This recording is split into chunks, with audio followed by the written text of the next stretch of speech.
टायगरची जोरात चर्चा सुरू आहे. एकूणच ज्या घडामोडी आपण पाहत आहे त्या दिवशी शिंदे दिल्लीत जाऊन भेटले. ठाकरेच्या खासदारांकडनं एकनाथ शिंदेचं कौतुक होत आहे आणि शिरसाटही म्हटले की शिंदेचं टार्गेट पण मोठं ऑपरेशन करणार.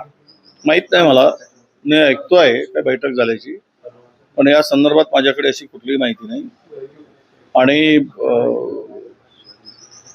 या संदर्भात काय तो त्या पक्षाचा अंतर्गत संबंध आहे आणि कोण कोणाला फोडतो कोण कोणाला नाही. तरी महाराष्ट्रामध्ये देशामध्ये फोडाफोडीच्या राजकारणाला प्रचंड ऊत आलंच आहे. फोडा तोडा मोडा जोडा राज करा हे सगळं आता अलीकडे याला नैतिकता नीतिमत्ता काय राहिलंच नाही. त्यामुळे कोण कुठे जावं, कोण कोणाच्या मांडीवर जाऊन बसावं आणि कोणी कोणाला डोक्यावर घ्यावं आणि मग डोक्यावर घेऊन कोणाला कोणी पुन्हा पायाखाली तुडवावं हे सगळं राजकारणात अलीकडे एक फॅशन झाली आहे.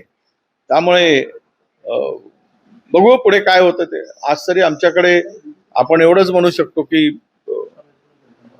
आत्ताच्या देशामध्ये जे काही सरकार काम करते, देश आणि राज्य उद्ध्वस्त होण्याचं काम चालू झालेलं आहे. कर्जबाजारी झालंय, सगळ्या दृष्टीने जनता परेशान आहे. अशा परिस्थितीमध्ये ज्यांच्या डोक्यात हा विचार येईल त्यांना ईश्वर सद्बुद्धी देईल. महसूल मंत्री बावनकुळे म्हटले की उद्धव ठाकरे आपल्या खासदारांना भेटत नाही म्हणून ते फडणवीस आणि शिंदेच्या संपर्कात आहे मतदारसंघातल्या कामांसाठी. मला असू शकतात, मतदारसंघाच्या कामासाठी जाऊ शकतात, सत्ता त्यांच्याकडे आहे. त्यामुळे आम्ही पण जात असतो, आम्ही पण मुख्यमंत्र्यांना उपमुख्यमंत्र्यांना भेटत असतो. त्यामुळे मतदारसंघातले कामं असतात, कामासाठी जाणं गैर काय. उद्धवजींना भेटलं पाहिजे किंवा भेटलं ते भेटत नाहीत, हा वेळ देत नाही, हा तो पक्षाचा त्यांचा प्रश्न आहे.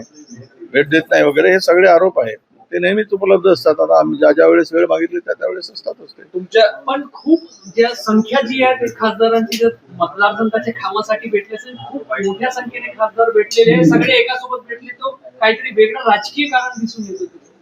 असे गेले असतील, कोणाचं जेवण छान वाटतो चांगलं, शिंदे साहेबांचं जेवण चांगलं असेल त्यामुळे एकत्र जेवायला गेले असतील, त्यात काय.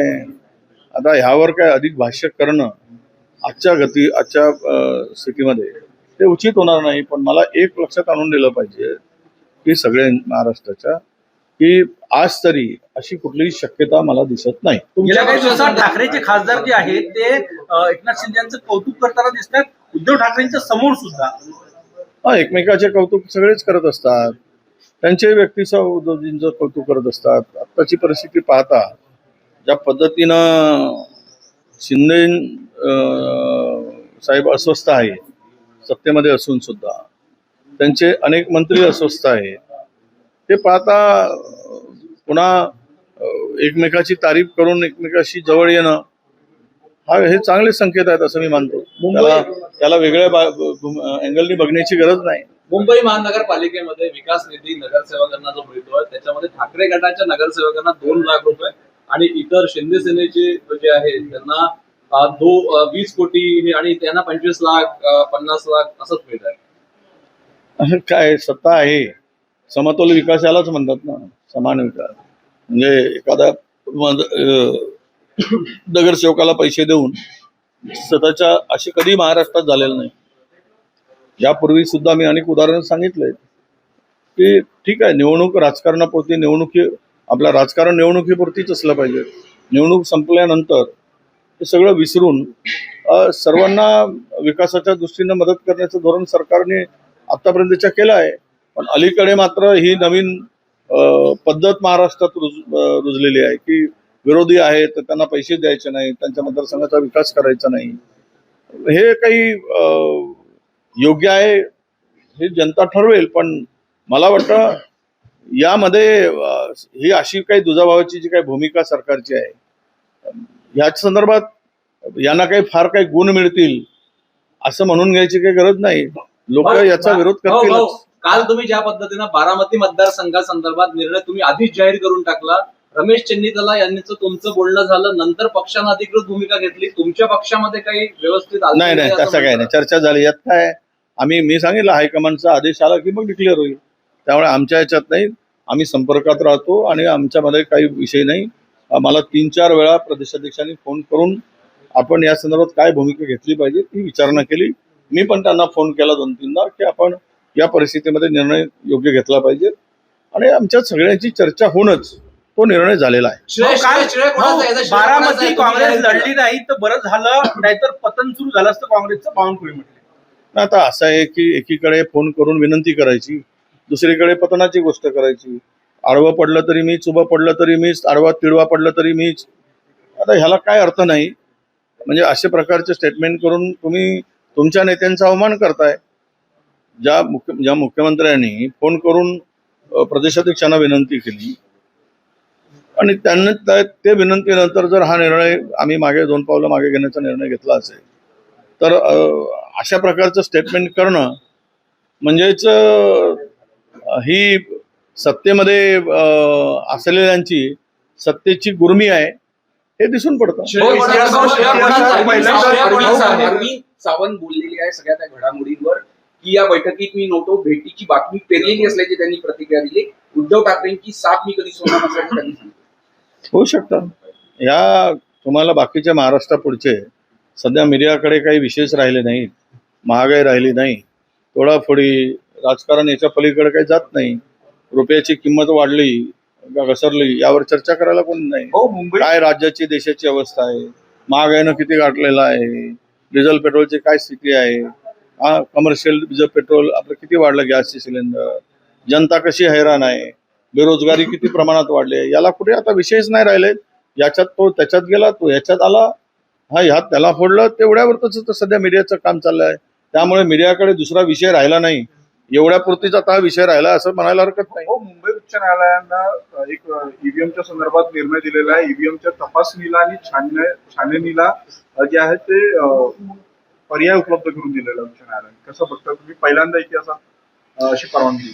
आता बघूया स्थानिक स्वराज्य संस्थेच्या निवडणुकामध्ये पुढच्या, आम्ही तर म्हणालो तो बॅलेटवरच घ्या. ईव्हीएमवर तर शंका सगळ्यांचीच आहे.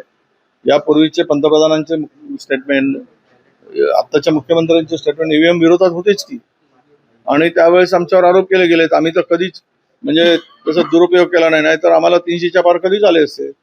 पण त्यावेळेस हे आरोप झालेत. आणि आता तर नवीन टेक्नॉलॉजी आली आहे, संपूर्ण हॅक करण्याची परिस्थिती आता आलेली आहे.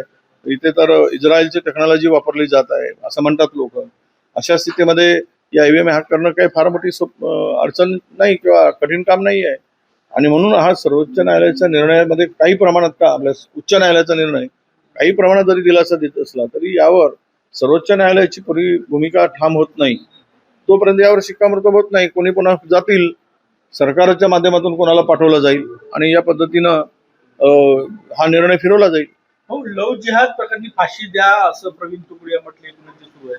नाही, लव जिहाद प्रकरणी फाशी दिलीच पाहिजे असं जर तोगडिया म्हणत असतील, तोगडियांनी खरातवर का बोलले नाही?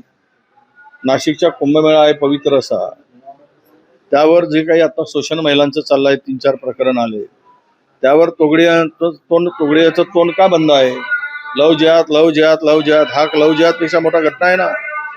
चांगल्या चांगल्या घरच्या महिलांना शोषण करून उद्ध्वस्त करण्याचं काम बंधुगिरीमध्ये देवाच्या धर्माच्या नावाने, त्यावेळेस यांचे तोंड काय शिवले असतात काय? त्यामुळं हे जे काही आहे हे अशा प्रकारचे स्टेटमेंट करणं हे केवळ मतं मिळवण्याचा गोरखधंदा आहे, त्याच्या पलीकडं काही नाही.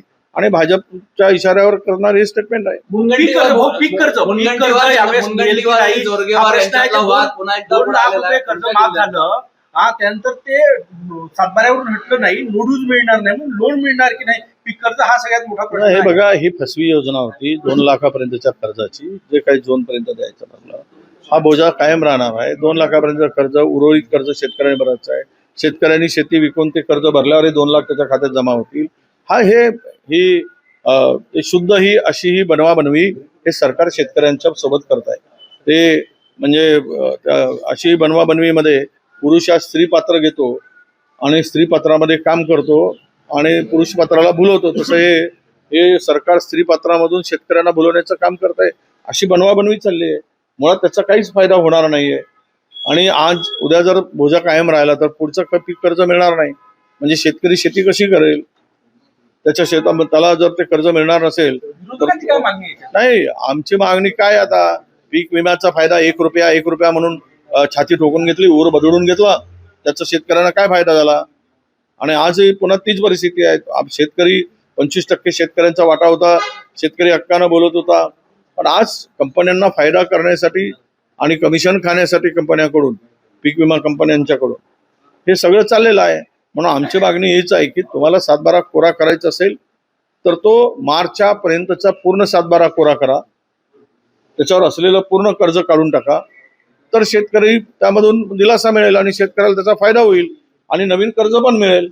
पण मार्चमध्ये न करता तुम्ही जर तो बोजा तसाच ठेवला तर शेतकऱ्याला उद्ध्वस्त करण्यामध्ये तुमची भूमिका ही स्पष्ट दिसेल. धनंजय मुंडेंना मंत्री करा अशी मागणी मुनगंटीवार आणि धनंजय जोरगेवार यांच्यामध्ये मुंडेंना पुन्हा एकदा वाद मंत्री पेटलेला करा. आहे.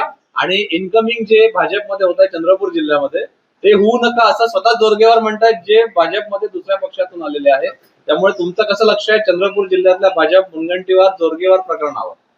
नाही, ते दोघांच्या भूमिकेवर आमचं काय म्हणणं आहे, त्यांचा तो पक्ष आहे, त्यांना तो कशा पद्धतीनं चालवायचा तो त्यांचा निर्णय आहे. पण एक आहे की या दोघांची भांडणं जी काय आता दिसत आहेत त्यातून सुधीर मुनगंटीवारांना पुढची निवडणूक चंद्रपुरातून लढायची आहे असं ते म्हणून कामाला लागले आहेत.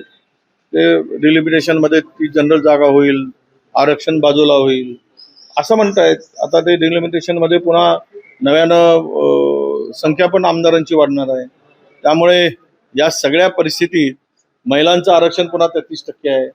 तर आत्तापासून भांडण्यापेक्षा आरक्षण झाल्यावर भांडलं तर बरं, नाहीतर महिलांसाठी जागा गेली आणि दोघांची मेहनत फुकट गेली. हा त्याची भाद्रवला, हा याची भाद्रवणार आणि दोघे मग टकले येऊन फिरतील.